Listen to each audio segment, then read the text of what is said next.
What's up, real MVPs? Ricky Widmer here, and welcome back to a very special edition of MVP Sports Live. Election night, Dave, it's baby. election night. The results are coming in fast and furious while we're doing this, but don't worry, we're not going to be talking Trump or Biden here on MVP Sports Live, but we're going to be talking about some teams that are in some states that may be voting for said Trump and Biden. See what I did there? But Dave, my beautiful co-host, how you doing? Doing okay, man. Just surviving another day. Trying not to think about the future too much right now. Mm-hmm. Just woosah your way through the next about 4 hours. We'll figure it out in the morning. Yeah, gotta wait and see what happens, and let's all have rational reactions to everything. Let's not riot. Let's try to avoid that tonight. Maybe. Yeah, let's avoid that. But we're talking about some great sports topic today. Got NFL and NBA on the mind. Before we get into everything, though, the little bit of housekeeping. Discord, if you're not in it, go ahead and join it. And the reason why I say this, and this little part is going to be clipped for its own video, is we have a special announcement. And I actually proposed this idea to both Dave and Soapy. They both gave their green lights on it. So fuck it, we're going to go ahead and do it.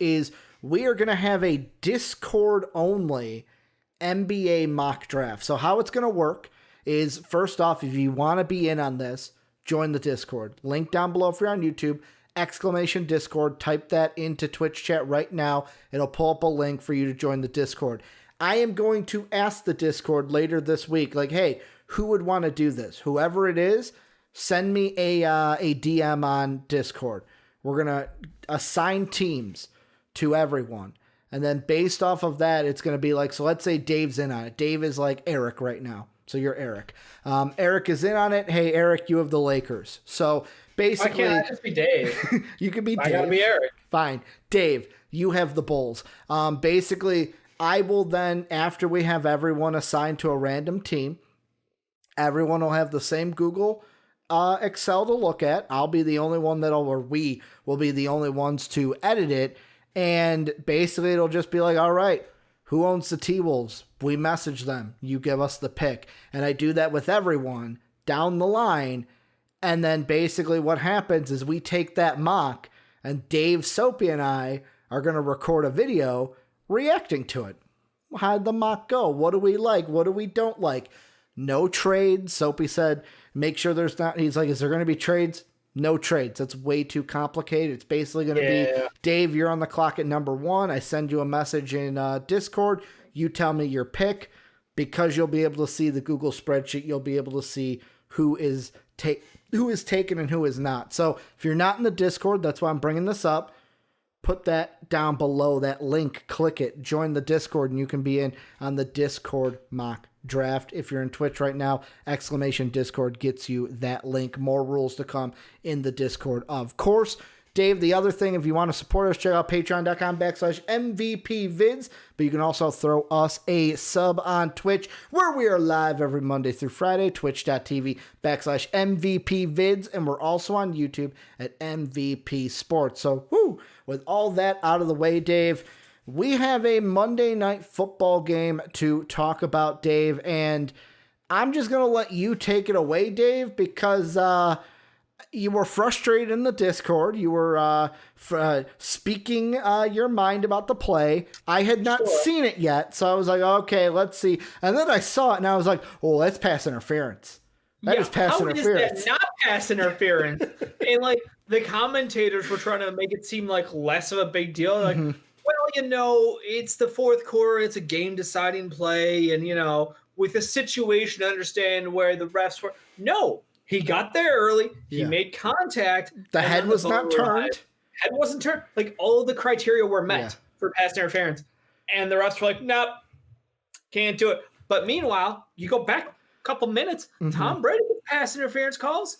Why would Tom Brady get a call and not Daniel Jones? I can't understand. Why are they equal? Danny Dimes just not getting the respect, Dave. Why aren't they equal, Ricky? That's my question. Why is Tom Brady and Daniel Jones not on the same page as far as the refs are concerned? Because the NFL is fucking bullshit. That's why.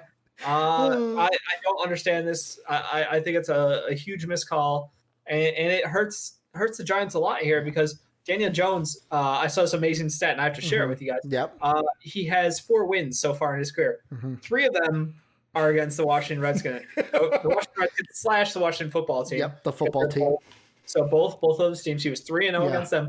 And then he was 1-0 against the Buccaneers. He could have been 2-0 against the Bucs. He could have had his only wins in the NFL were against 2 teams, and he was undefeated against both. But nope, that has been shattered. Dreams, hopes, all gone. Yeah, so, now it's just Washington. That's the only team he's got to stay perfect against. He's the Washington football team killer out there, which is great and all, but like maybe he gets some help out there sometime next year, win some games. But this game was a slow starter for the Bucs. Took him a little bit to get the groove going. I feel like a lot of games have been like that this year, especially the primetime games. Like the fucking Thursday nighter was like that too. Yeah, I thought this was more of a Bucs issue. Rojo and Fournette had some adequate day. I don't think it was a good day for either one of them. Yeah. I think that, in all honesty, the play calling on their offense hit a bit of a snag. I did not expect the Giants' defense to play that well, perhaps. Yeah. Perhaps they do have a couple talented people out there. We're all just sandbagging the Giants. I think I might have said Jets in the middle of that. I was going to say, at least they're not the Jets. The Jets are worse. Jets are somehow worse, but are they? We don't really know, let's be honest. They're both bad teams. Point being, I guess the Bucs do win. The game was rigged, though, so I just kind of like, whatever this one. I'm glad I picked the Bucs to win it because that was the duh pick, but like, that game had no right being as close as it was, to the point where the Bucs should have lost the game, if not just gone to OT. But like, it was incredibly disappointing on the refs. They almost got my dry dude for the day. I abstained. I'm going to spoil that one right now. I was angry about it, but I'm like, it's still the Giants after all, and like, I don't want to hit that level of like pettiness. I'm a boy. So, Dave, this also means we have our final records after week 8. I just did the math right now. Dave for week 8 went, if my math is right, 9-5 because there were 14 games. Then I went 10-4. So I gained 1 game on you, the only game which was that Bears Saints game. Dave is now sitting at, math is tough. It is 80. So you're 85. 32-1, and then I am 79. Damn, I'm no longer 69. 79, 38, and 1. So I have gained 1 on you. I'm no longer 7 behind you. I'm 6 behind you. But we'll see what. Keep on working, man. We'll see what week 9 has to do next week. Dave, the next thing we're looking into is yet again another quickie, because we talked about what might happen in the trade deadline, but nothing literally like the only trades that happened today was the Dolphins traded for a running back from the Chiefs. They got, I think it's either Andre Washington or DeAndre Washington. I think it's DeAndre Washington. They get him, so they get another running back.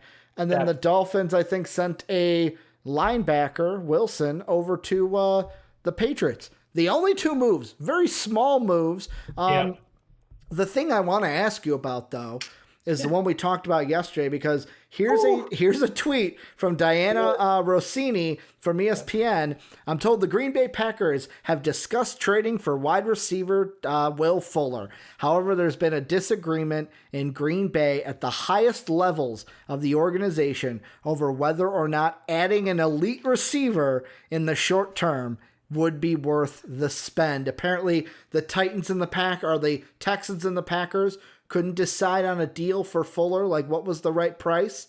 Your thought with the Packers? They were the team where it was like, they have to make a move. Not only did they have to make a move, they are out a running back, both running backs perhaps this week. Yep. Due to COVID, it's just like, this is a team that needs a win. You know, they've got 1 wide receiver on that team who has actual talent and ability. And outside of that, they're pretty fucked. Aaron Rodgers gets no help. But that's, again, I told you yesterday, par for the course, baby. Par for the course. This team is not about now. They're about the future. We don't care that we were just in the NFC Championship game. That doesn't mean dick to us. We're just building for the future, man. We can't move, like a 3rd-round pick, because how else are we going to get our backup tight end? Or we can't move a second-round pick because how else are we going to get our third-string running back who comes down with COVID? Like, think about it, Ricky, man. You got big brain this shit. Like, think about it, Ricky, man. I just don't. I understand the Packers as a team. I just think the logic is flawed. I think that they need to go get someone like Will Fuller, who is someone they can rely on to make some catches when they have issues. Because, like, you have one option. You have one. Yeah. It's just, it kills me. I look at that, and I already complained about the drops yesterday. I talked about the other guys on that roster. It's just they don't have anybody else who can catch the ball. So Devontae Adams, well, he is a monster and perhaps the best, if not in the running for best receiver in the NFL this year. He's one man, and Aaron Rodgers needs something else he can throw the ball to reliably. So this is a huge fail on the Packers' part, and I hope Aaron Rodgers leaves. Yeah, I mean, I hope Aaron Rodgers leaves this franchise. A lot of people were like, trade Rodgers because you're not going to help him. The tweet I'm trying to find, I'm going to paraphrase it, is basically the Packers' second leading receiver is a guy in Alan Lazard who has not played since week 3. Yeah.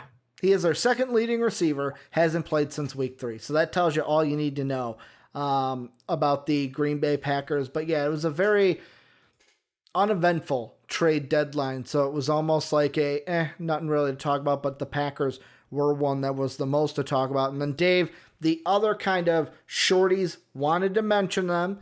We got to mention whenever we do the college football and COVID, we got NFL and COVID today. 3 news stories. Andy Dalton is on the reserve/COVID list, so that can't be good for Andy Dalton. I'm pretty sure that's to do with his COVID, more to do with his concussion. They said it has nothing to do with the concussion. That's why he's going to the reserve/COVID list. So there's a worry that Andy Dalton, it's either he has COVID or it's like a Matthew Stafford deal where Stafford was on it and then off. Yeah. The other news is John Elway and John Elway and Joe Ellis, the CEO, both have tested positive for COVID with the Broncos. So like we said for Nick Saban and obviously everyone who gets COVID, I hope a speedy recovery. It's almost like going to a gathering outside of a lot of people maybe isn't a great idea. I don't know if that logic tracks with you or not. No, but, not at all, Dave. Why would it track? Why would that track? I hate to say it, but yeah, you get what you deserve. Yeah. And then the last one is Baltimore might be in the same situation that the Raiders were in, Dave. Marion Humphrey has contracted COVID, and now 6 of their players are at high risk because of having contract with Humphrey. Yep. So the situation I heard, and correct me if I'm wrong here, is they all have the ability to test out of their whatever by Sunday morning, so they will be eligible. Yeah, it's the same thing with Trent Brown with the Raiders, where it's like, hey, we're quarantining you guys, but we'll see what happens by Sunday. But like, yeah, it sucks, man. It sucks because, like you said, large gatherings, stay away from them. You'd think that'd be fucking common sense at this point. But the real first thing we're talking about, Dave, it felt like forever to get to our real first topic today, but it's the good old Bears, Dave. And do we have to? Yes, we do. You mentioned this in the Discord, and originally I wasn't thinking about it until I saw your message in the Discord. I then looked into it, and I was like, fuck, it is pretty, like, fans are split down the middle in Chicago, Dave. Do the Bears go back to Mitch Trubisky, or do they keep pushing on with Nick Foles? I have seen many tweets. I've got an NBC article here. I'm going to read some of them. One of them from Run Back Dave. Foles isn't the veteran we were promised. He's inconsistent and streaky, just like Mitch. With this personnel, Trubisky should start. Side note, at least this loss improves our draft pick. Lastly, I am so tired of Foles' dumb picks. Trubisky would be murdered for shit like that. Another one, Trubisky was 3-0. He was benched after a very poor play. Foles today has had plenty of bad plays. Dave, you are a Bears fan. I am not. I will let you answer first. Sure. Is going back to Mitch Trubisky truly the right option for the Bears? It depends on what you consider the right option. Now, what's your goal for the end of the season? Is it one of those exactly. things? Okay. If your goal for the end of the season is to say we are done with Mitchell Trubisky and there's no question in our mind that he is never going to play for our team again, then yes, going back to Mitch Trubisky is the wrong idea. You have to stick with Nick Foles. You stick to your guns here. And I feel like that's a situation where Matt Nagy may be on that side because he wants to prove that had he had a quarterback with talent, better than Mitchell Trubisky, this team was ready to win all along. The little engine that could kind of shit out there. And if you're someone like me who's just like, I want to see the Bears win games. Yeah. Mitch Trubisky does give us a better chance to win some of these games. Now, you have to look at the schedule and say Mitch might have beaten easier quality of opponent. Foles did struggle against some good defenses, but you look forward and you go, okay, Titans, they just got rid of 2 people off their defense. They literally just cut 2 people. We'll talk about that in a minute. Then you go Vikings, Packers, Lions, Texans, Vikings, Jags, Packers. You know what all those teams do? What? They'll suck on defense. No offense to your Vikings, but you do. No offense to the Lions, but we have the Lions number. If there's one thing Mitch Trubisky has proven he's able to do every single year is kick the shit out of the Lions. Now, I know that turns into like a eking out a victory, so don't even go there because I just count a win as a win at this point. Yeah. Because he's Mitch Trubisky, and you take the wins you can get, man. Yeah. So that's the one thing he's done well since he's been in Chicago. Packers games, obviously, we now see the key to success: run the fucking ball. Now, is that Cordell Patterson running the ball? I fucking hope not. I will go nuts. I might actually brick a TV at that point because I will be so angry watching that game. But what I'm saying here, the point I'm getting to is those are all winnable games. Like every single one of the games we have coming up, the Titans have looked human.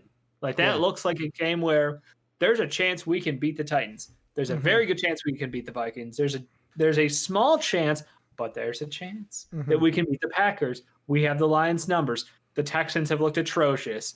And the Jaguars, I don't think that Gardner Minshew is any better than Foles or Mitchell Trubisky. Minshew might not even have a job at that point because there's even injury with him that apparently going into the bye, it was unclear whether the team hid this injury or he hid it from the team. I think he hit it from the team where basically he was playing on a broken thumb for 2 weeks or a fractured thumb. That's like hurt. Because he was worried he was going to lose his job.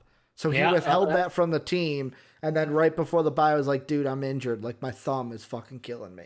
So we'll see. But I mean, the point is we have 8 games left. Out of those 8 games, there are 8 winnable games. So there's no game that we're 100% out of. Now there are 3 that we're not favored in. Yeah, outright. I would say we're not favored against the Packers. We're not favored against the Titans. But outside of that, there's no reason we can't win 10 games this year. So with that said, no, there's no reason. No, if you're sitting here 1, 2, 3, you said 8 left. Yes. There's no way the Bears are going 8-0. I'm just going to kill that right now. The way I'm looking, but I know there's Bear fans out there that are like, with Mitch, we could win 8 games then. No. You're right. The Titans, they seem beatable, but you got to look to also. They are beatable. Yeah. Yet again, the personnel around Mitch and Nick Foles, I don't think is enough to beat the Titans. Like I think the Titans have a bounce back game against the Bears. The Vikings, I'd say a split. Like you do own us, especially that first game, which is in Chicago on Monday night. But I would say, I believe in the last 3 years we are 6-0. I mean, that last game should have been a win. That was on us. But I believe in the last 3 years we're 6-0 against the Vikings. No, you're 6-0, but it's not a. What I'm saying is the Vikings are not a for sure. Oh, we win both of them, Dave. We're not getting into that. I could see a split with the Vikings, is what I'm saying. So that's 2 losses. The Packers, your best bet is to split with them because yet again, like we say, oh well, they seem beatable. But this Bears team, with everything we're seeing on the offensive line that's come out today, I'm giving 2 losses. I will believe line to begin with. Yeah, I will believe you beat the Packers when it actually happens. So that's 4. And then I'll admit the rest of the games, like the Lions, you should win. The Texans, you should win. The Jaguars, you should win. So like for me, and this is with either quarterback, I think 4-4 is where you're at with Mitch or Foles, but I think Foles gives you a better percentage to be more than 4 wins. I would not make a 9-win season, baby. I would not move, because like the thing that I look back to with Mitch is Mitch wasn't playing well. The 3 teams that he beat, like everyone says, oh, he's 3-0, he's 3-0. You beat the Lions, who weren't good. You dropped the touchdown that would have won that game. Barely beat the Giants. That was another one you squeaked by. Yet again, win's a win, though. I'll go on that sense. A win is a win. And then you beat the Atlanta Falcons, who coming into that game, like they've gotten better since the beginning of the year. But the Falcons, we were memeing them to death going into week 3. So it's like the schedule of strength there. I don't see it to where it's like the Colts had Trubisky's number. I don't know how Mitch plays against Tampa Bay. I don't know how Mitch plays against the Rams. I don't know how he plays against the Saints. These are defenses that are tougher than the ones you played week 1, 2, or 3, to where, yeah, you've got some winnable games that's left, but I think the problem isn't Nick Foles. It isn't Foles or Trubisky. It's Matt Nagy and his play calling. Switch that first. That. Like, no, we can't switch that. We are stuck with that. The only thing the fans have an opinion of is which quarterback can ride it out, and that's because we have no offensive line, which is why Mitch Trubisky is getting the love right now, because he is an athlete. Yeah, he runs. Mobile. That's one thing that he can do. Nick Foles literally gets swallowed up by a 3-man rush, which is fucking embarrassing. So Mitch Trubisky, the only reason this whole argument has started is because he can move, and guess what? He didn't look horrid in those games. Now, Nick Foles has made more bad throws in his 5 starts than Mitch Trubisky did in his 3. The problem is that it's just like, I don't know if Matt Nagy, as a coach, can go back on his word, because that not only means his GM is fired, it means he's probably out too. Yeah. Well, I'll say this. The thing that I think is there's a part of me that thinks Pace and Nagy, if they don't make the playoffs this year and don't turn things around, which I don't think is going to happen, I think that the rest of the year for the Bears, 8-8, 9-7 is what you're looking at. And that's like that's the realistic. Well, 9-7 is interesting though, because I looked this up after yesterday. It depends on the Rams record, because if the Rams are also 9-7, they get in over you because they beat you. Like, that's the thing that sucks, is you've got that one game. That's why right now the Rams are in the playoffs, the Bears are on the outside. So, like, for me, like you mentioned earlier, what's our goal? Do we want to make the playoffs, or do we want to be in? Because the Bears are in a position to where if you actually lose more games, I'm not saying tank the rest of the year, but if you, let's say, go 8-8, or you go 7 or 9 even, like, you could be in a position where middle of the draft, there's offensive tackles there. Or if you're just below that, 8-8, 9-7, and miss the playoffs, there's maybe a wide receiver that could be there, because who knows, by the draft, you could be without your number 1 wide receiver. We know that Allen Robinson is not signed long-term, and we don't know what's going to happen. I feel like with the Bears, the quarterback it's a problem because it's not a for sure, but what needs to change this season is Matt Nagy needs to get his head out of his ass, get his pride out of his ass, and say, you know what? It ain't working. Somebody else has got to call plays. I'm a big enough of a man to know what I'm doing here is not working, and I got to be honest with myself if we want to win games. But you know he's not, because I know he's came not. out after the last game said, I'm still calling the plays. I'm the guy. I opened it up. Yep. Nobody wants it. It's still my job and my responsibility. It's just like, I know what he said. It's just like, that's the only thing that's going to fix this situation. And it sucks because, like you said, the fans have no control over that. To where I believe that if I was a Bears fan, I was hoping this would happen at the end of this season, but I think Nagy and Pace get one more year. After this year, if they don't make the playoffs, next year's the hot seat year. You either make the playoffs or Pace is gone, Nagy's gone, clear house. And like, as a Bears fan, if I was one, I would almost feel like, let's just do it now. Let's, after the season, cut the head off the chicken. If we're going to reboot, why waste another? Because like the tweet that I saw earlier today from a Bears fan is, why are we going to just waste years off of Khalil Mack? Like, if this year's already going to be a waste, why not cut it? Pace is gone, Nagy's gone. Try to salvage it now so you can save your time with this defense, because this defense is good. Yeah. Yeah, I mean, there's no argument here. It's all been said before. Mm-hmm. We need to go out there. We need to draft offensive linemen. We need to pick up offensive linemen in free agency. Mm-hmm. Wide receivers, I would go free agency route or late draft pick, take another shot, see if we can land somebody like Mooney, but a bigger, like Mm-hmm. number one target kind of guy instead of a speedster on the outside. Mm-hmm. I think we got speed. We've got somebody who can play in the slot already. We need like that number one guy. We need a jump ball kind of guy. I think those guys are kind of available later on in the draft still. Mm-hmm. So I really just think this is a team where we have the ability to win any of the next 8 games. We finish the season 9-7, go hopefully to the playoffs, see what happens there. But do I think we have a better chance to win with Mitch? I do against some teams. Now, would I be opposed to seeing a week-by-week quarterback starts versus opponent? No. I think we get to the level of like, this is some high school football shit. I don't want to change between plays. I don't think we hit that. Dual quarterback system, Dave? Is that what I don't want to be like the Philadelphia Eagle dream team here, running out one quarterback for one play and switching back and forth. Didn't the 49ers do that for a little bit when it was Cap and Smith? Where it was like they switched off between them a lot. Like Cap would get 2 games, Alex Smith would get 2 games. Well, that was just I don't want to go there. But yeah, no, I like the Vince Young dream team because you had Vic coming in, and then you had somebody else play quarterback, and it was a back and forth, and it was like, oh, who's taking each snap? So now I think that like, hey, if we got a team that has no pass rush, that's a Nick Foles game right there. He's in his comfort zone now. If they have a good pass rush, getting after the QB, let's put Mitch in. Let's let that boy roll out, create and extend plays. Put his body on the line, running downhill, and maybe make some things happen for us. Yeah, I mean, the Bears though, it's going to be a discussion a team hoping for the playoffs should be having. Let me just clarify that for everybody, because I think we deserve to be there. Our defense deserves a whole lot of things. Yeah, our offense, get them the fuck out. Yeah, I mean, this is a team that they should be in higher places. It seems like since that year you made the playoffs, a double doink, but like you make the playoffs.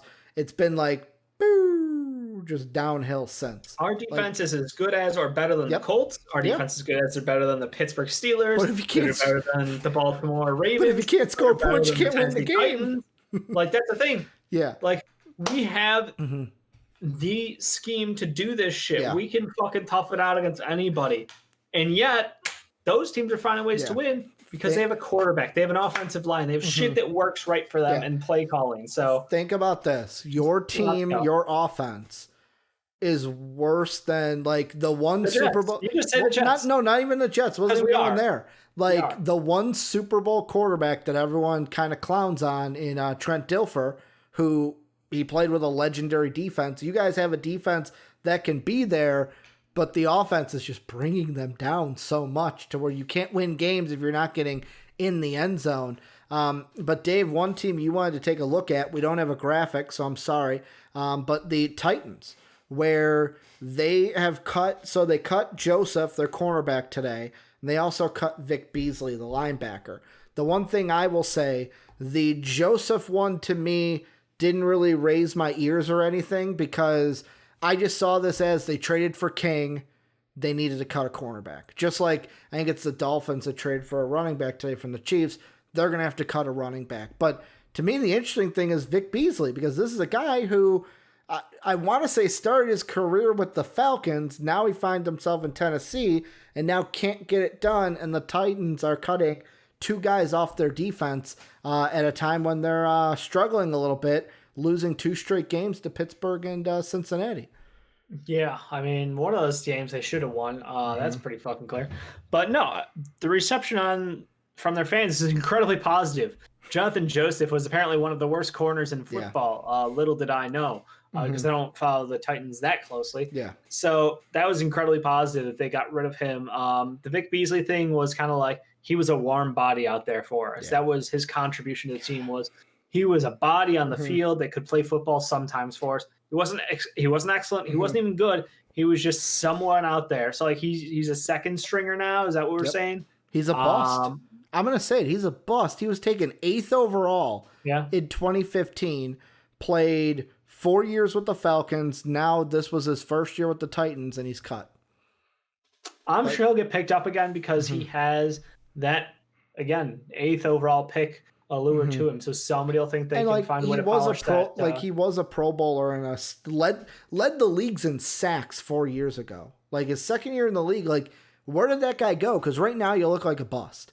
So yeah, I mean it sounds shocking on paper, but I guess once you peel back a little bit, Titans fans overall, like, hey, shit had to be done. We need to clean up the garbage and get down to playing some football again. So, guess good news for the Titans. Yeah, I mean, because they're also a team that, like, Gottlieb, I saw on Twitter, put in the, like, his contenders, and it was funny. He had AFC contenders, the Steelers and the Chiefs. Then he had fake AFC contenders, Ravens, Titans, and Bills, and then just had NFC. There was no fake NFC contenders, only fake AFC contenders. How are the Bears Super Bowl. the fake NFC contenders? He just had his contenders for the NFC were Packers, Seahawks. There were two more. Fuck, who were they? Packers, Seahawks. I think it was the Rams and somebody else. Saints? Yeah, I can't remember. Maybe the Saints. Yeah, the Saints. Because I was focused more on that AFC that he was like, I'm like, how do you have a fake AFC section but not a fake NFC section? We should have been, the Bears should have been the fake NFC team, but yeah. And like JD said, maybe it's unfair to call him a bust. This is his first bad season, so maybe I'm speaking out of line there, though. But Dave, moving on, that's the Bears one. There's the fantasy football. We got one fantasy football topic today, and this I put on there because it intrigued me after looking at fantasy football for who I should pick up.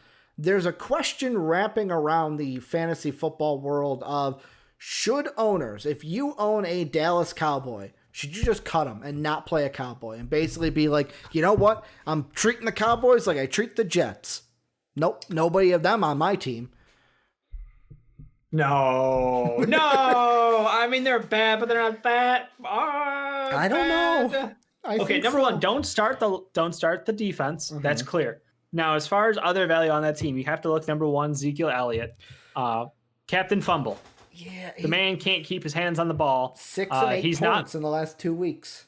He has not been the driving force, mostly because guess what? He's not even the. He's not the best player on that team. Is that what you're He's saying? not the best player on that team. He's not. He's not the best player on that team. He's not a captain on that team. He doesn't have leadership skills, and it looks like they don't trust him.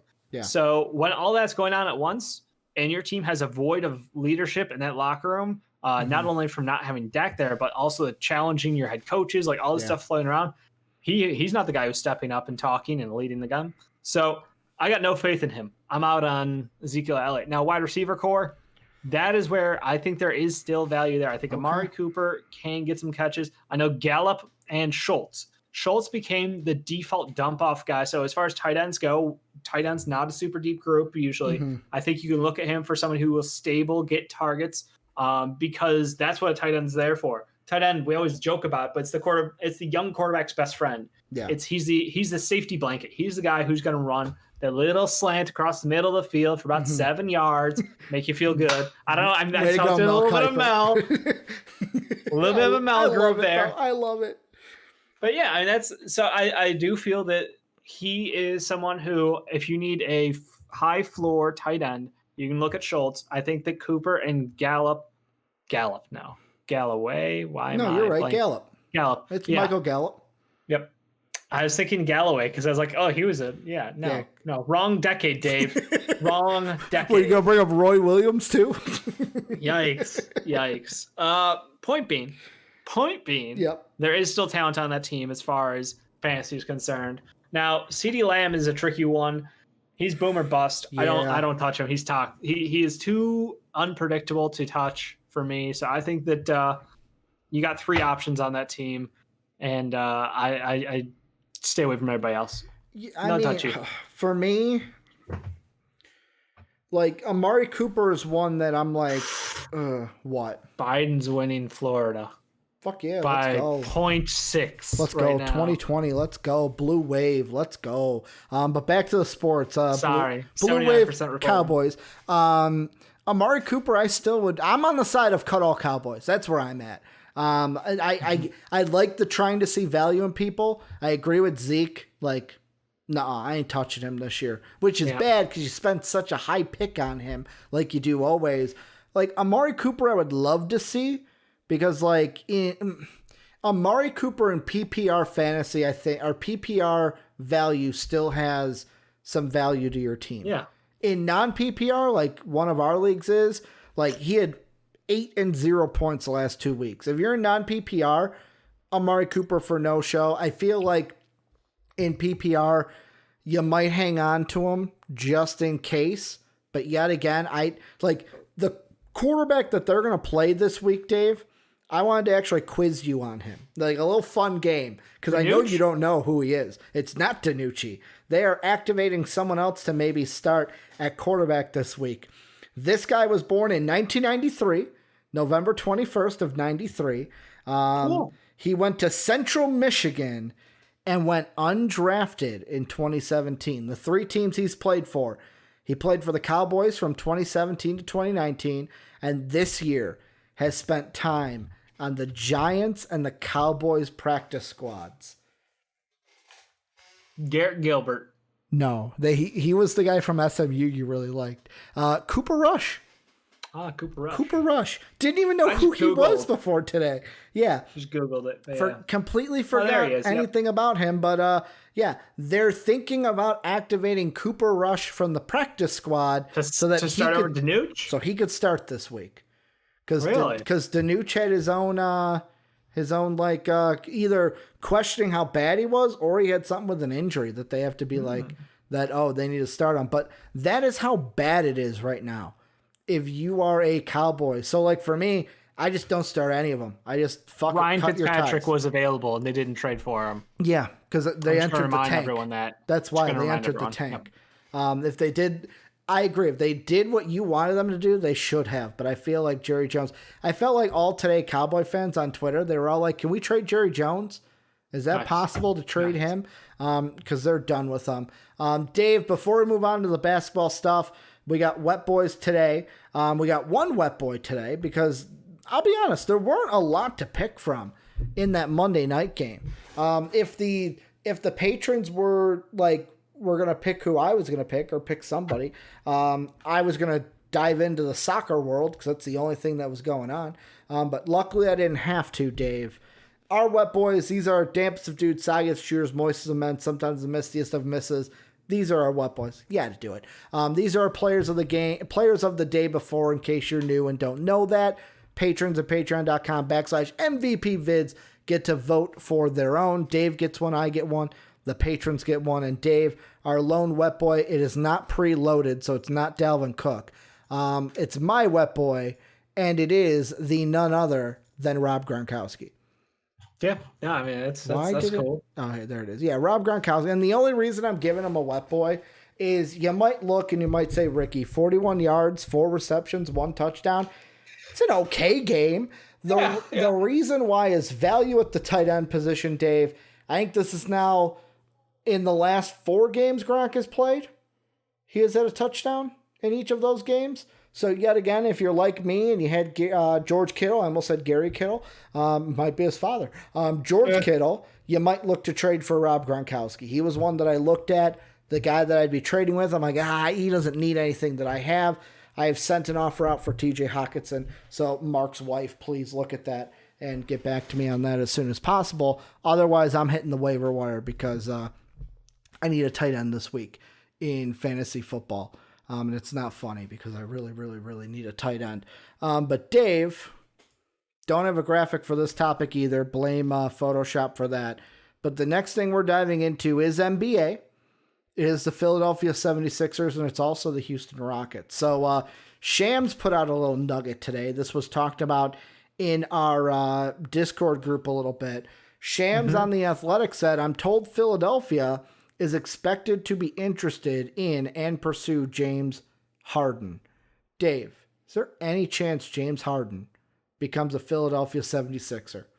Yes. Because why not? Like this is the modern NBA. This is the shit that gets people excited. The regular season, the NBA is cool and all. The playoffs pretty exciting. But you know what's really fun? Yeah. The off season. It is. The NBA off season is when teams are built. That's when all the fun happens. That's when all these crazy theory videos happen. And that's what I've been watching a whole bunch of lately. So these trade videos, Dave's watching all the. Oh my God, so many of them. So many. Every blog boy's got one, including us, where I don't really want to be a blog boy, but I guess technically we might be blog boys now. Technically. It depends on how people view us. Technically. I mean, it depends. How often do we hit on things? I think we hit on things quite a bit, though. I feel pretty confident about a lot of stuff like that. Right or wrong, that's the way I roll. So, yes, James Harden to the 76ers makes a lot of sense for the obvious reason of, well, guess what? Certain GM really liked James Harden. He just came from the team with James Harden, and he thinks that James Harden will win a championship for a team, and he's got that value. So he wants to bring James Harden with him over to the 76ers. And when you look at the 76ers, you look at the problems they faced. Well, that would be Ben Simmons being invisible in the playoffs on the offensive end because he is try not to be mean, a choke artist. Choke artist. He is easily schemed against, which is funny because that's what a lot of people call James Harden. James Harden is someone who in the playoffs, when times are tough, a lot of teams have kind of put that persona on him. So it's interesting that they're like 76ers are going after somebody who has been shut down in the playoffs by other teams, but at the next level. I think that's the thing that's different here. Yeah. James Harden has had teams that should have been NBA champions or should have been in the NBA finals. And Ben Simmons, you can scheme around in the first round of the playoffs against any team 1 through 8, and they can slow down Ben Simmons. So that's a big difference. James Harden brings depth. He brings shooting. He brings an incredible pick and roll game, which if you could imagine what he and Joel Embiid could do to a team out there, it would be like Clint Capella on steroids. His defense is solid. You know, the question just comes at what cost? You know, are we looking at a deal where it's going to look like the Paul George deal, where you're going to have to give up 3 first-rounders, 2 pick swaps on top of that, plus your young talent, plus a big contract to just eat the middle of that? So it's like, what's left for this team and what can they make happen? Are you going to get any ring chasers in the East? Not going for the Brooklyn Nets, because that's the obvious choice. You got KD, Kyrie, DeAndre Jordan out there. That's a team with ring chasers in my mind. But if you put James Harden on that Sixers team, and if they find a way to keep Joel Embiid and Ben Simmons on that team together, those 3 guys, plus question mark, can you make that happen? There's a chance.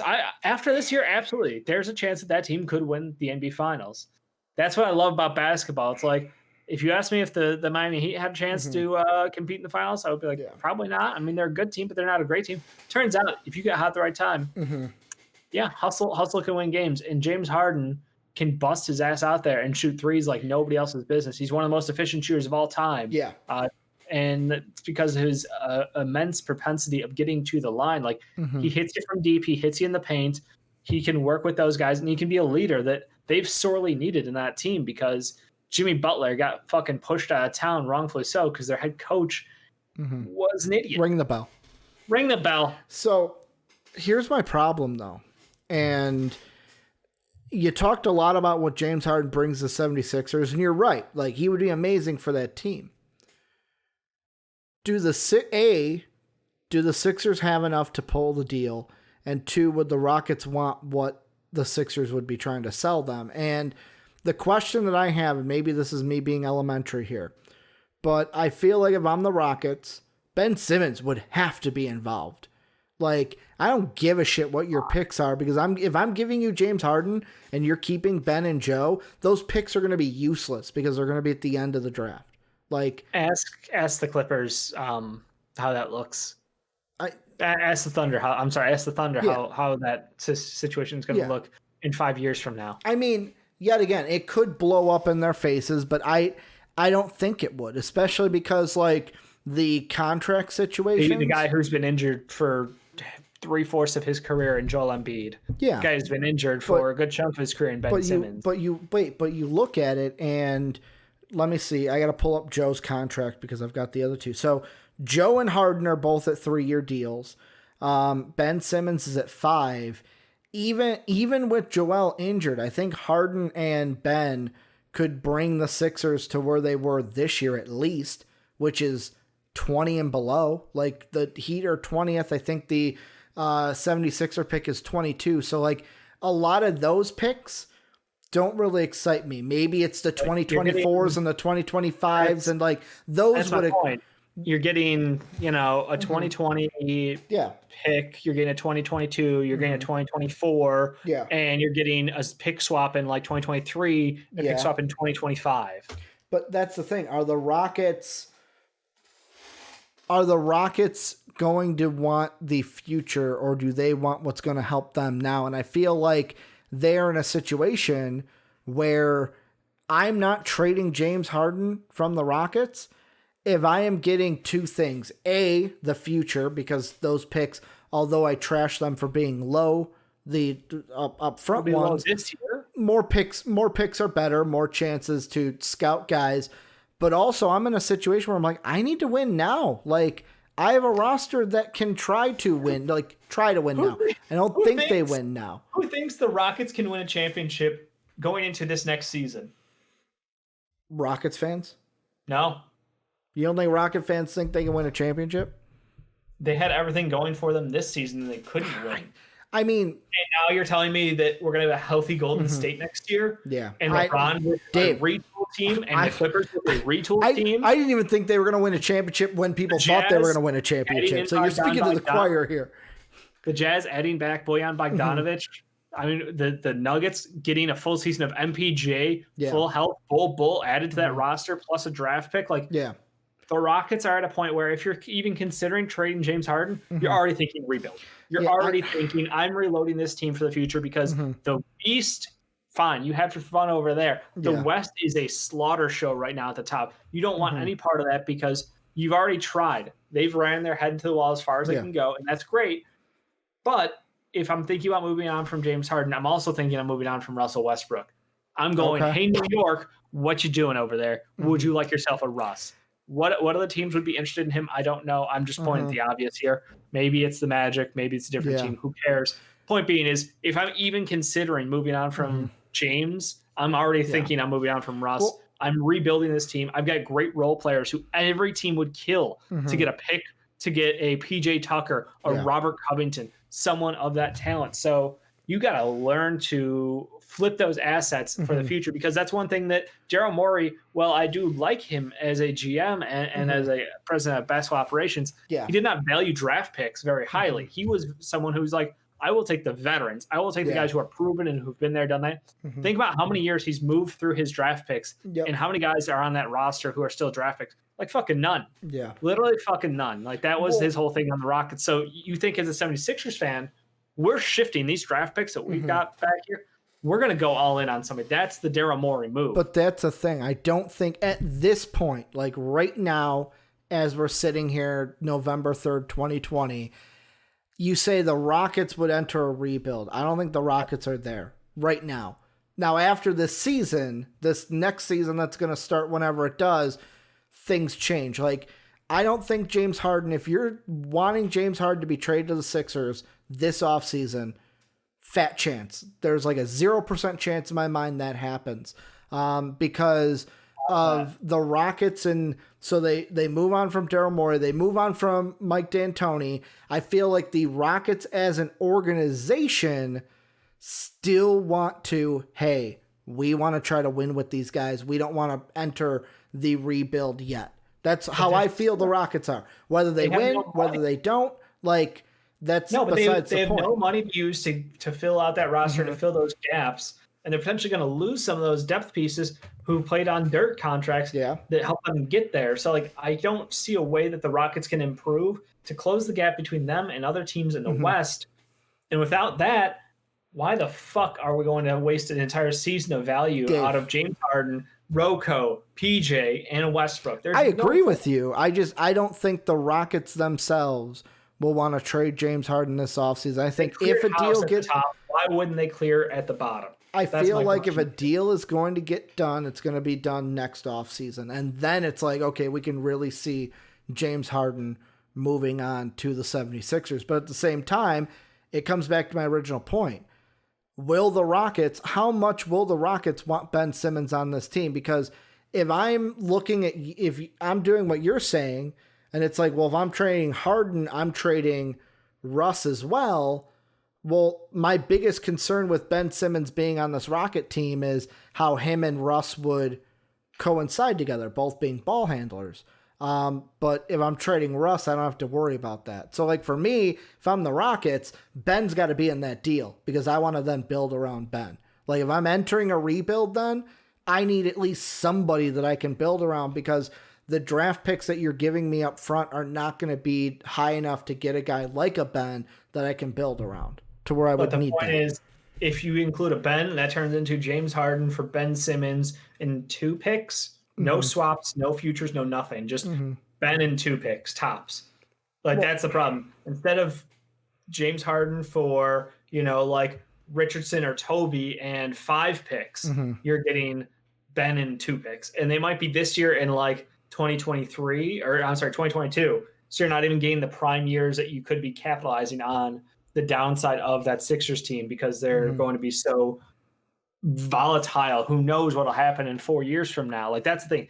I look at this as a pure asset game, and if you're shifting around chess pieces, like, give me a contract like Toby's. I can play Toby. I can inflate his stats, make him look great, and then I can try to flip him again. I can be what OKC did. You look at OKC, that is a template for how you take a team with superstars and you turn it into a team with prospects and potential. And I think that's exactly what this team can do going forward. And the timeline works perfectly because, like I said, they're capped out in the West. There's no fucking chance unless they go around and start injuring other players in the NBA that they can win a championship out there with this current roster as constructed. They don't have the money to get in a guy who will help them put them over the top. They have to do this. This is a must-do situation for the Rockets. And as a fanboy of the Rockets, as a Rockets stan, you know me. I've been tooting the Rockets horn for the last 4 fucking years. Yeah. It's the time. You've cleared out the top. You've cleared out the brain. You got to move on from the pieces. You got to reset. You got to reload. You got to figure out how are we going to make this team get us the best assets back in the right amount of time to line us up for success. And that's why I'm all in on the idea of they flip James, they can flip Russ. And the James one makes the most sense now. Russ is, if you want to flip now, you can. You still have more time to figure that one out. But the PJ, the Rocco, like, those are 2 huge pieces. Eric Gordon, even, like, what are you going to do with Eric Gordon? What are you going to do with some of these other guys who are on, like, the tiny deals? So here's the other thing I'm going to throw into it. You mentioned, like, if you get Ben, you're not going to, like, basically how are you going to build around Ben? What's your choice? I've got this done. And yet again, I don't know if these are the right prices. Maybe I'm overselling, underselling. But, like, what if the Rockets did these 2 trades? So the first one's James Harden to the Sixers. You'd get Josh Richardson, Ben Simmons, Zaire Smith, and then the 2021 and 2023 first. So like you said, you're getting Ben. Instead of getting like 3 picks and 2 pick swaps, you're getting 2 first rounders. But you're also getting, like, you have to eat up like Josh Richardson and Zaire Smith. Zaire Smith, yet again, is hoping he pans out. But then, like you mentioned, the Knicks. I call the Knicks, hey, Russ is on the table.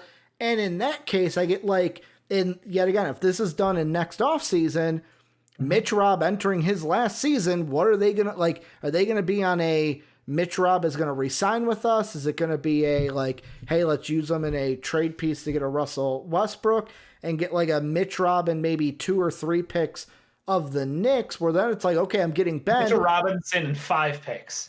Like, you are overvaluing what Mitchell Robinson is to a team. Then 5 picks, then add 2 more picks. Like, but then at that point, I'm getting Ben in the Harden deal, but in the Westbrook deal, that's where I'm getting those draft picks that I want to help build around Ben now, those higher Nick picks, because.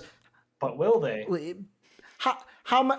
How much lower do you think that draft pick is going to be just with Russell Westbrook? Maybe it's out of the lottery because of the East, but I'm adding Harden to the East as well. But yet again, the Sixers, that's not changing anything. So maybe that's a little like you're looking at, pick 15 to pick 22, maybe. I'm just looking at the Knicks being bad to be bad. That, like, even if they have Russell Westbrook. Money. Again, that's the thing about the Knicks. They'll always have money to throw around at players, whether they want to play there or not. That's totally on them. That's true. Like, that's why I laugh. Is yet again, who's gone there that wants to play there? Yep, nobody absolutely has the Knicks as a first option. It's money only, and that was Carmelo Anthony. I take it back. He chose money over winning basketball games. Yep. Sucky Carmelo Anthony. But he was already there. That's the thing. Like, that was re-signing with the Knicks. Yeah, but he still fucked them over by forcing a trade a year early, too. Yeah, good but point. He did himself in. Sucks to suck sometimes. Yeah, I look at this and I go, if you ask me, will James Harden be a Sixer by the end of this contract, I will say yes.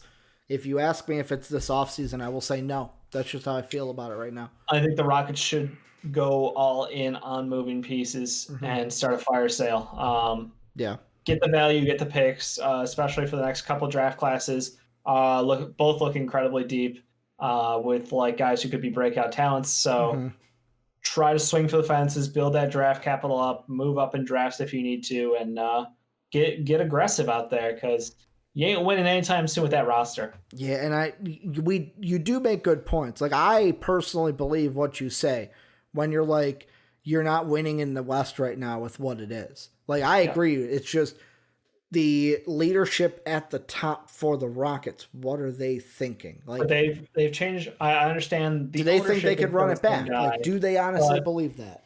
They've changed. Yeah, that's my thought. Is they've changed enough pieces in the front office and the coach that it's like, hey, this team, different direction, boys. Yeah. Dave, the last thing we're going to talk about today, you mentioned Blog Boys. And it's one of those things where there's going to be a blog boy mentioned here because it caught wildfire.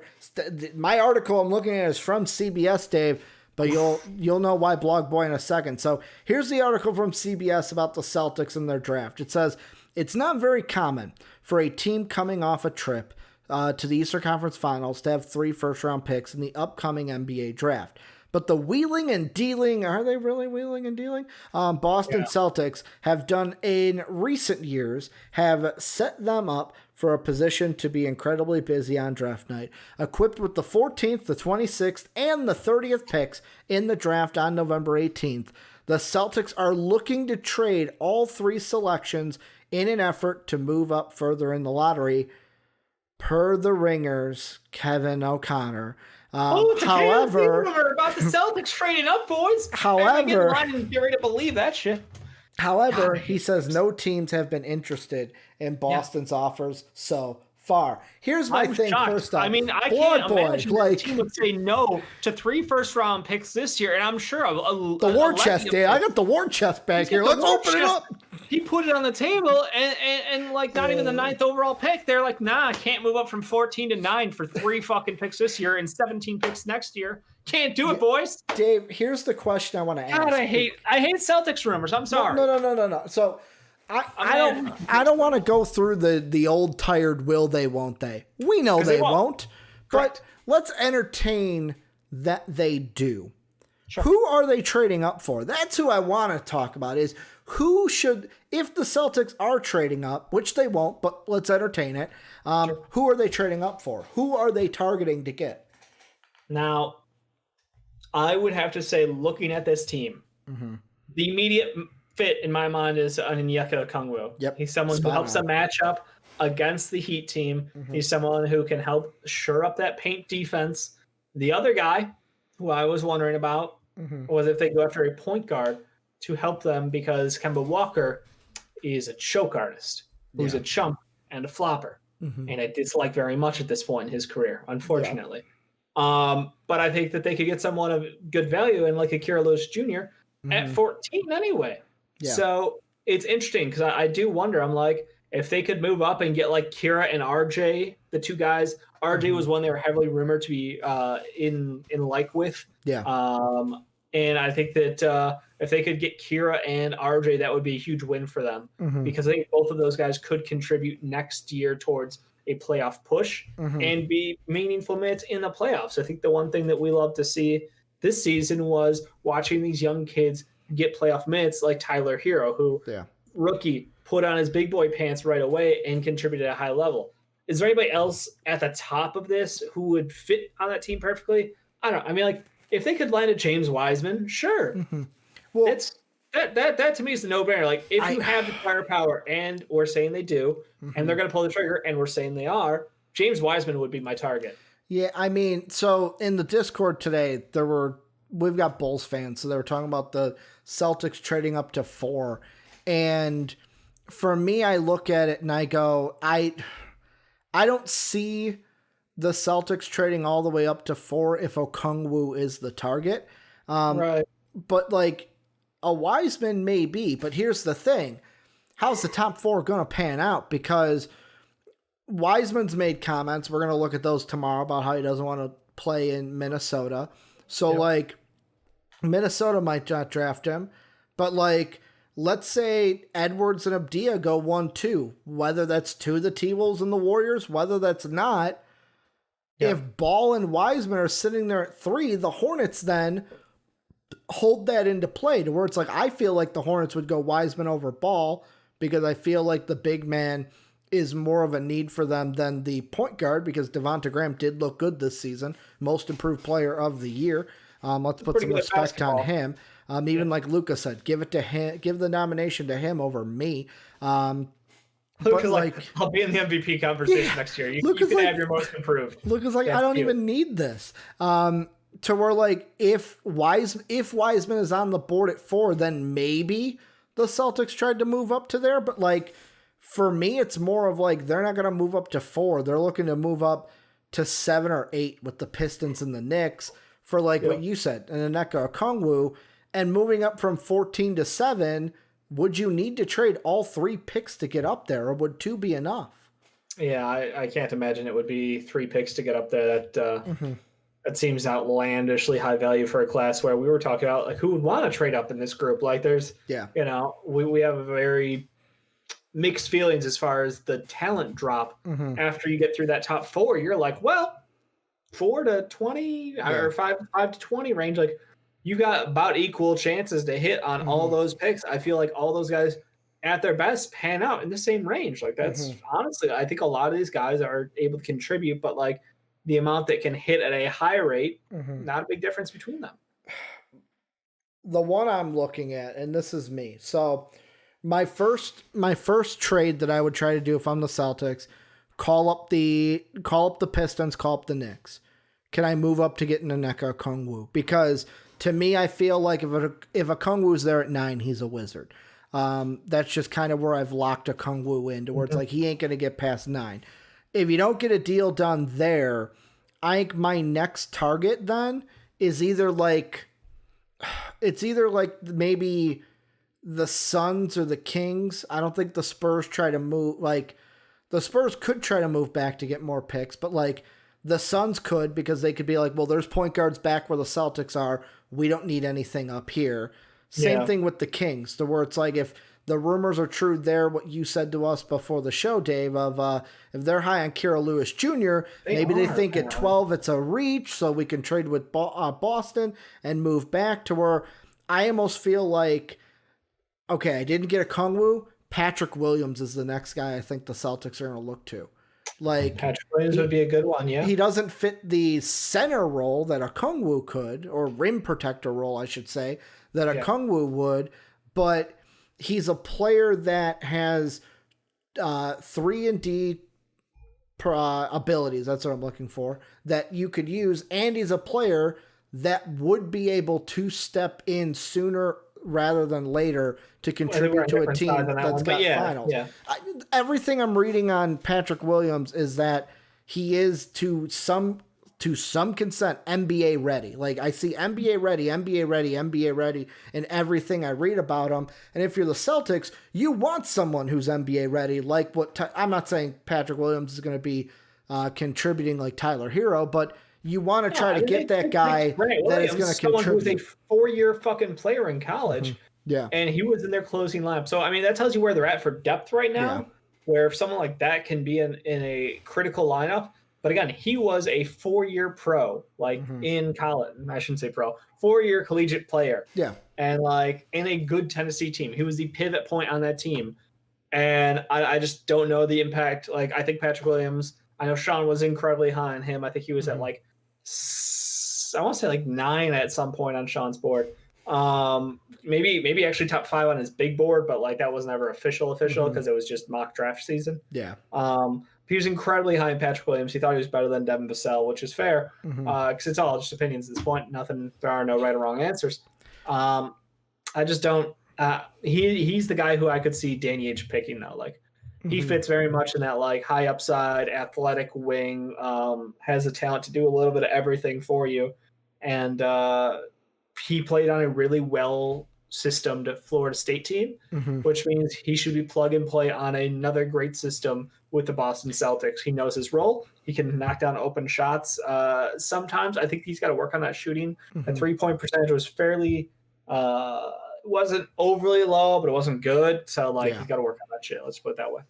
Yeah, I mean, looking at the mock drafts, Sean in the 3.0 was the first time Patrick Williams. He was at 14 to the Blazers. I don't know if I had Patrick Williams on at that point. I did not. Dave, you also had him to the Magic at 15 at that point. And then the 4.0, Sean had Patrick Williams at 11 to the Suns. Yeah, he was rolling up Sean's board. I, yet again, did not have him. Did not have him. You really hated him. Yeah, it was that point towards it was like, I had not really watched his film, and I was like, you know what? I'm not going to, like, try to talk about something that I couldn't and put someone on there just because. Nah, you were all that Paul Reed game. I liked Paul Reed, and I also liked Nico Mannion, who I had Nico Mannion at 14 on that fucking mock draft to the Blazers. I will continue to rip on you for both of those. Hey, Nico's going to pan out, and like then who's going to look like the dumb Paul Reed has a better chance of panning out than Nico Mannion. I'm going to say this. Yet again, because he'll probably be a second rounder, I'll have to wait a day or two. But wherever Nico ends up, I'm buying his jersey. Like I'm getting a Mannion jersey, whatever team he ends up on. So it could be a team. You still haven't bought your Zion jersey from last year. So I don't know that was if he ended up a Bull. I wasn't gonna You said you were buying it no matter where he went. No, I said if the Bulls at number 1. That's why the lottery happened. And I was upset that I wasn't gonna get my Zion jersey. I wasn't gonna get a Zion jersey no matter what. I didn't want a Pelicans jersey. Like I have nothing against the Pelicans. I just didn't want a Pelicans jersey. The white ones look kind of dope, man. I'm just saying. You could get a Zion. I'll get a BI, you know? Did you have Patrick Williams? You had Patrick Williams. You had to. You didn't have Patrick Williams in the 4.0 either. I think I openly admit I forgot him. Oh, that's right. In the video. That's right. But yeah, like with the Celtics, after that, it's like, after those two players, it's like, is there any worth in trading up? Like, after Okongwu and Williams, it's like, all right, is there anyone else I want to trade up for? I don't know if I'm the Celtics. It's the Celtics. I'm sure they've got their big board of guys, and they're going to have to make that call. But open up the war chest to try to trade up for them, and then it never works. I will just meme them to death. And like last year, they dicked around with the 76ers, and guess what? It bit them in the ass. Yeah. Like, you gave up Matisse Thybulle, literally the fucking free safety, roaming around the court with his hands, averaging insane steal rates, playing great defense, and even knocked down some shots, which better than a lot of people expected. And like, ooh, what'd you get for it? Carson Edwards? Oh, yeah, I liked Carson Edwards. He only had 1 year. We'll see what happens. Him at the same height. We'll see what happens, Dave. He's still got potential in him. These young guys still got potential. He can rock the G League and the Summer League and look like a star out there, man. Hey, maybe Boston's just not the spot for him, man. I can't wait to see the Carson Edwards, Marcus Howard matchup again in the NBA G League. Dave, any final thoughts on this before we move on? I'm just incredibly negative. I think I'm just in a shitty mood right now. I like how JD Grant Williams is nice. Grant Williams is nice. He's a great guy. I was huge on Grant Williams going into that draft, and I like him. But again, the point I was making was Grant Williams. We knew who Grant was, and like he had a lot of crafty tools in his kit already. Patrick Williams is like the opposite end of that spectrum. He is raw. He is someone who has like his thighs are the size of my torso. Like he works out like a monster. Yeah. He can body up 5s. He can body 4s. He can body 3s. His foot speed's good enough to keep up with some wings. He's not necessarily going to be switchable onto 2s and 1s, obviously. Yeah. You do have some concerns there with his defense, but like he's someone who you can count to body up and play good defense on. So like I think that would be that screams Danny Ainge pick to me. Yeah. For me, it's a Okongwu, Williams, or bust. Like not bust of like the draft, but bust in a trade. A Okongwu or Williams, and you go up for them. Yeah, that's what I said. Yeah, no, that's if you're asking me one or the other, it's Okongwu. No. I was gonna say, what if they what if they don't move up too far and they end up getting Kira and RJ like I talked? Maybe they trade up that later first round and they package their 2 later picks. How does that really, like 14, 16 or something like that? What's up? RJ I can see helping because they'll probably move on from Gordon Hayward. They'll probably but see, that's also the thing. Like, if they're going to move on from Gordon Hayward, what are they going to get there? Because if I'm getting a Victor Oladipo, which many people think they're going to try for, then why would I want a Kira Lewis Jr. when I got Kemba then and then possibly a Victor Oladipo? I don't think it comes over. Mixed in with a Jaylen Brown and a J-Tay, unless you're thinking Brown at the 3, Tatum at the 4. Like they ran. Which is the lineup they did run. With Grant Williams at the 5. It's just Robert Williams at the 5. RJ, I think, can fit. It's Kira Lewis Jr. that I'm like, you need someone else who can run the offense. Marcus Smart out there. And that's what he was asked to carry. Yeah, he's good, but he's not a facilitator. And you can use Kira to push the tempo and play really aggressive out there with that second unit. I mean, because that's where they feel. Brad Wanamaker wasn't able to do the job. They need a backup point guard. It's just where they get him from, whether it's free agency or if they want to re-sign Brad, who he got ripped apart, but he's not the worst thing in the world at the same time. So I think that if they can land a high prospect like Akira, that gets them a succession plan for Kemba Walker. Yeah. And it gives them someone who can change the pace and continue so they don't slump when they go to that second unit, because that's where they got beat down. But I just keep thinking, though, but if Gordon Hayward, if you're going to get a Vic out of that, and yet again, that's fantasy I'm betting they almost. Yeah. If they do, then it's then I don't need Kira because Oladipo can run the offense then. Can he? I think he can. He can run the second unit. You wouldn't have confidence in Oladipo, right? What? That's why the Pacers went out and got Malcolm Brogdon, right? Because Vic could run an offense. I mean, it's because he couldn't run an offense. I think with a second unit he could. I don't think it's beyond. I'm just saying. The Pacers had problems more that were greater than Vic, though. I'm not saying they didn't. I'm just saying one of the reasons that he was so attractive, Malcolm Brogdon was so attractive to the Pacers, not only his shooting, his 40, 50, 90, his incredible shooting out there, one left wide open.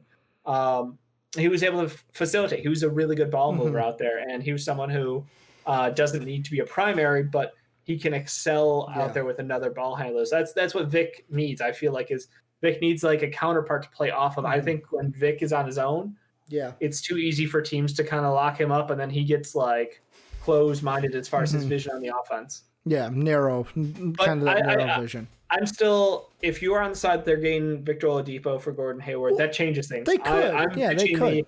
Gordon Hayward stays for one more year of his contract, his final year of his contract. Yeah. You don't think they move him at all? I don't think they can move him right now. I think that Gordon Hayward will start the next season as a Celtic. Okay. Whether he finishes or not, that is a great question because I'm not 100% sold there. Yeah, that could even be. Any final thoughts, Dave, before we wrap it up? No. Great show. Apparently, the Panhandle fucked over Joe Biden, though. Did it? I see that he's leading in Texas, though. 43% of the vote. That's like Austin. And Houston. But we're going to see how the rest of that goes. But thank you guys for watching and listening. Remember, join the Discord, link down below, or exclamation Discord into Twitch chat to get into the Discord. More to come on that NBA draft that we're going to do with that one. Make sure if you want to support us, patreon.com/MVPvids is the place you go. You can also support us by throwing us a sub on Twitch, where we're live every Monday through Friday, twitch.tv/MVPvids. We're also on YouTube at MVP Sports. Like I already said, thank you guys for everything you do, watching, listening. Dave and I will be back tomorrow for some more sports, talking about some great sports news. But as always, have a good day, everybody.